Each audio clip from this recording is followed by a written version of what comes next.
as we celebrate Human Rights Day, we reflect on what it means for society. The LGBTQI plus community still finds itself in a position where their basic human rights to exist are still under scrutiny in this day and age. Gogo Lee Mokobe is a poet, a transgender person, and a practicing sangoma. Gogo uses his craft to educate people about gender identity politics, that is. He joins me now via Zoom to help us unpack, gender identity and just what are some of the misgivings. Thokoza Gogo, and thank you so much for your time this afternoon.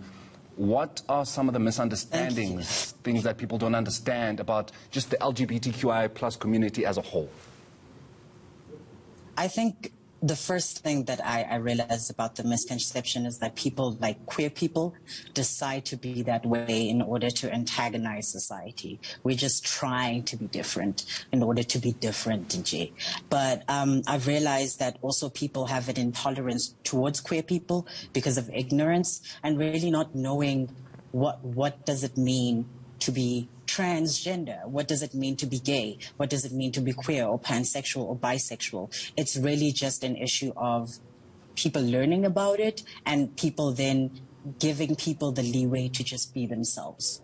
How do you explain this to somebody who has grown up in an environment where such is seen as taboo, such is disrespected, such is seen as, for some men find it to be harmful that a gay man essentially advances and they feel like they are under threat, their manhood is under threat. How do you explain to somebody who's never been taught about the LGBTQI plus community that this is not something that we just woke up one day and chose, you know what, it looks good, it feels good, let's go with it? Well, first of all, I think people are born or people are themselves for a certain reason. Like I don't know why it is like necessary for someone to take offense when you are yourself and I don't get to have a say. It's the same as racism. Black people understood that being unable to express their blackness in a certain way, you're black because you're black. You're not trying to infringe on someone else's identity politics. You're not trying to squash someone else's. Like, we can all be ourselves in our corners. The thing is, like, you just naturally being born isn't about me having to accept you. Like, it's about the fact that can I live freely? And I don't think, like, for me, when describing it, I describe it as we have different cultures in our country, for example. Yeah.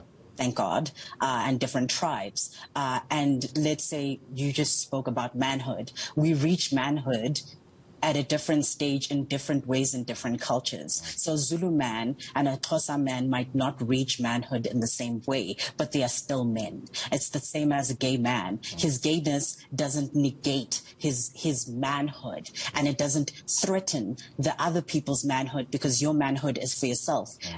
Your identity is not group work. It's about what feels good. It's about how you present yourself. It's about what makes your spirit move. And I think that's what's most important. Do you feel like this activism could be taught at school level? And I'm talking primary school. Do you feel that perhaps our syllabus, our education department is not doing what it can to open people who are not exposed to the LGBTQI plus community? I think just in general, South Africa has a failing education system. So just in general, there are a lot of things that we can make better when it comes to tolerance to other people and just making space for other people.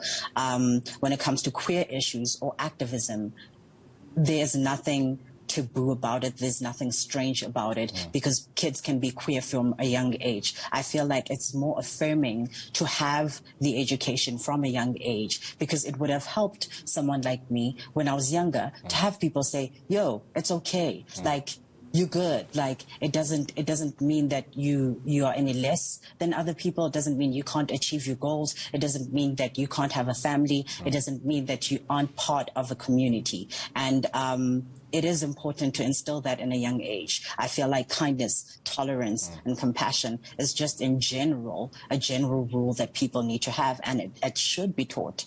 It should be taught. Yeah. It would avoid even things like xenophobia. So it's not just, for me, human rights isn't just about my queerness, because then I am also still black. And I'm also still part of a large group of community that would be called previously disenfranchised. Yes. So like those things are very important to learn about so that we can go into the world as more people with more clarity and with more tolerance. You use your poetry as your activism, as a means to teach people, as a means to open people up to what it is, you know, the LGBTQI plus community struggles from and has to deal with on a daily basis, be it on social media, you know, and just on the ordinary street out there. And I believe you do have a poem for us? Yes. Please, take it away. Save a Queer. Throw a brick. My family is one filled with matriarchs, by choice or by circumstance. Women who charged through life to the beat of their own drum, who stared danger in the face and said, "Not on my watch." So my mother tells the story like it was yesterday. How during apartheid South Africa in the 80s, when the police were looking for black boys to make into anything other than living, boys who were said to be troublemakers, the curfew breakers and the protest starters, boys whose skin was a riot, a cackling antithesis to racism, boys whose views made them revolutionaries. My grandmother is said to have opened her door. She made her home into a sanctuary, would let the boys flood her living room. My mother and her sisters would create a glitter parade with scarves and dresses and skirts. The boys, a kaleidoscope of femininity, unmaking themselves in the company of strangers. And this is how my family used femininity as a survival skill, one that saved many from prison, torture, or death. It is this story now that affirms me in my queerness and how I choose to express myself. But when I was younger, I had neither this story or affirmation. I grew up hating everything I knew about femininity. If it was skirts, then I despised them. If it was softness and crossing my legs when I sat, then I chose to wholeheartedly and man-spread across every surface I could find an attempt to claim that I am not soft and I am not a girl. So femmes and femininity became the enemy. No one wants to admit to self-hate, how my relationship to my body was tainted the day I realized that the world says femme is a girl, says femme has a body type, a skin tone, a dress code, a mannerism about her that did not have room for me. And now I am reminded that in my family, men wore femininity to battle. So do I. I wear it as the only badge of strength that is worthy of my heritage. When I choose to be femme, it is an act of rebellion. It is to look a white supremacist, traditional, queer-phobic system in the eye and say, look at what I choose to adorn myself in the face of war. I do not choose a bulletproof vest or a machete or a gun. I grasp femininity with both hands and say, look at my inheritance. Isn't it something?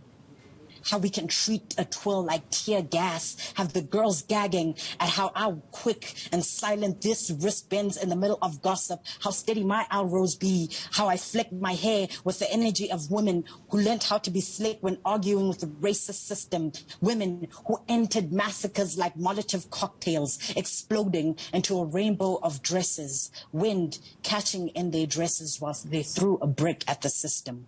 And like all the femmes in my family, the ones carved from a hunger for freedom, the ones who burst forth from themselves like sunflowers, bright, tall, and joyous, and like a brand new day, to all my femme boys and femme girls, to the femme thems and femme queers, we get to be here. And to all the allies, save a queer, throw a brick. Thank you. Wow. Gogo, thank you so much for your time. Thank you so much for that beautiful piece. Thank you very much for what it is you do for the LGBTQI plus community and those who don't and haven't respected it for as long as they have. Thank you. Thank you so much for having me. Thank you very much. That was poet and LGBTQI plus activist Gogo Lee Mokobe, of course finishing it off with a poem.